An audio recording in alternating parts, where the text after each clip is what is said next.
This is problem number 10 on the geometry final review worksheet.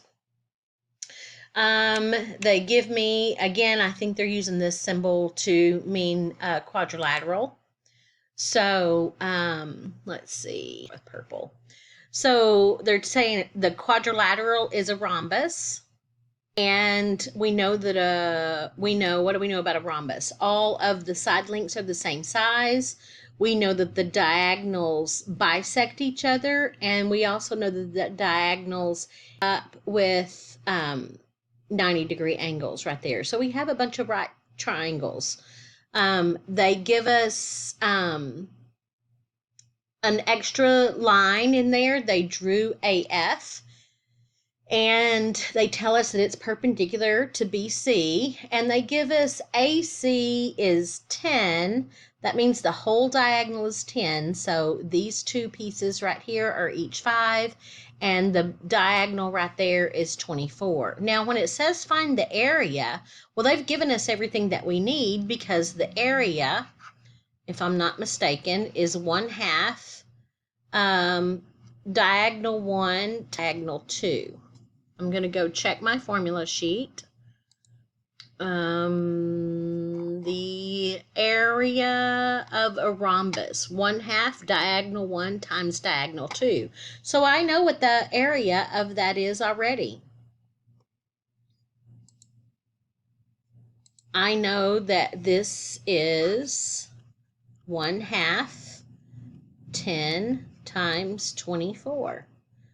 So half of 10 is 5. 5 times 24 is 120. So I know the area of this is 120. So I've got that part right there. That's 120. Now they want me to find the length of AF, and they want me to find the length of BC. So they want me to find the side length. Well, I can find the side length pretty easily because these are all right triangles, and I recognize that it's a Pythagorean triple, 5, 12, 13.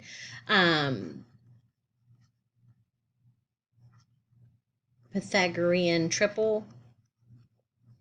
It's a 5, 12, 13. If you're not aware of the 5, 12, 13 triple, then you would do a squared, which is 5 plus squared is equal to c squared, and that's 25 plus 144.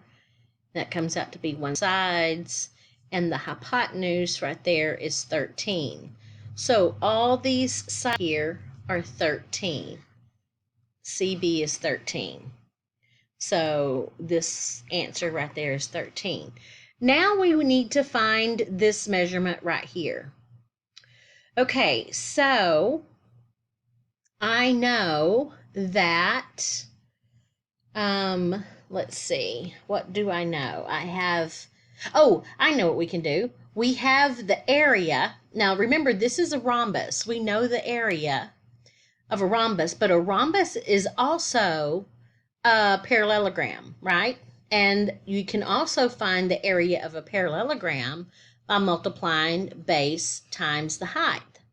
Well, we found out the base of this is 13, and we already know the area of this is 120. So if you take this other formula, that works, because this is just it's a parallelogram because the opposite sides are parallel. Then we can use this other formula. We know the area, we know the base. What we don't know is the height. Well, we've got an equation with only one unknown. So all you have to do to find the measurement of AF is solve this for H, which requires me to divide both sides by 13. And H is equal to, you've got two choices. You can leave it exact, 120 over 13, or you can approximate it to 9.2. All right, I'm going to go check the answers real quick. And this is number 10. They left it exact. So it looks like all of this review worksheet wants everything left an exact value. Okay, so let's try number 11. Number 11 says we have a circle and the radius is 6. We also know the area of the sector is 15 pi.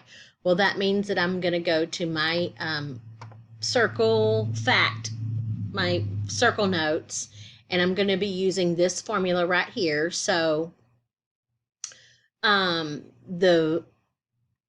they're asking me to find the central angle of the sector, and they also want me to find the length. So I'm going to have to find this first, the angle measure right here.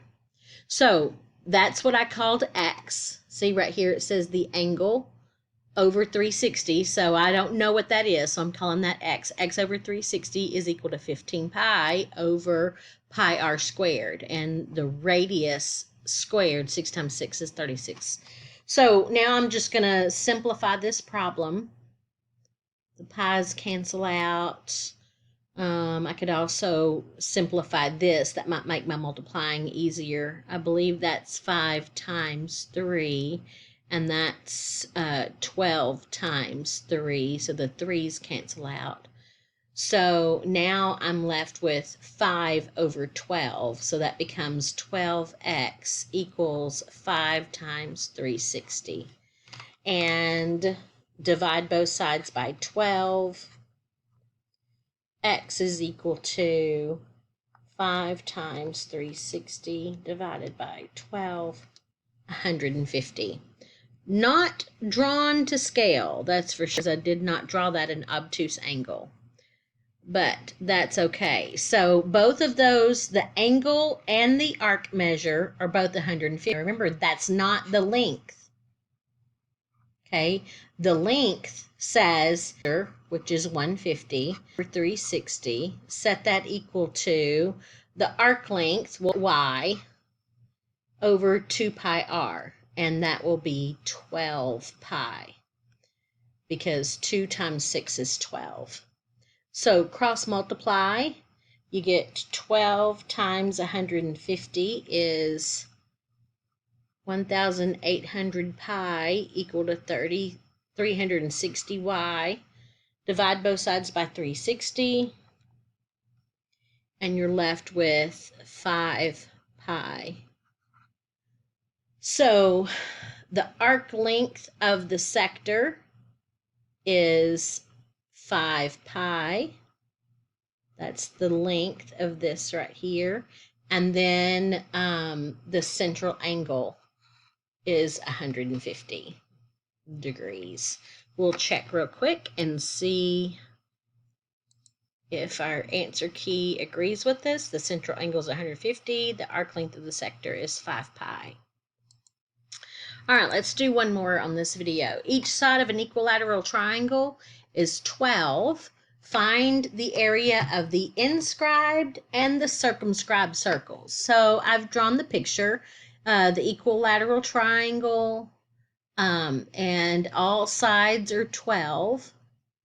And then when I inscribe the circle, in order to find the area of the circle, I need to know the length of the radius. Well, the length of the radius for this circle is going to be the same size as the apothem for the triangle, and you can tell just because of the location. So I'm going to need the apothem. I know the apothem is going to cut this in this side 12 into 2 pieces that each measure 6. And if I draw the radius of that triangle in, I know I have a right angle right here because you can draw a radius to a point of tangency and always create a right angle. I also know that I just cut that 60-degree angle, so this is a 30-degree angle. I could find half this measure of the central angle, and this one would be 60.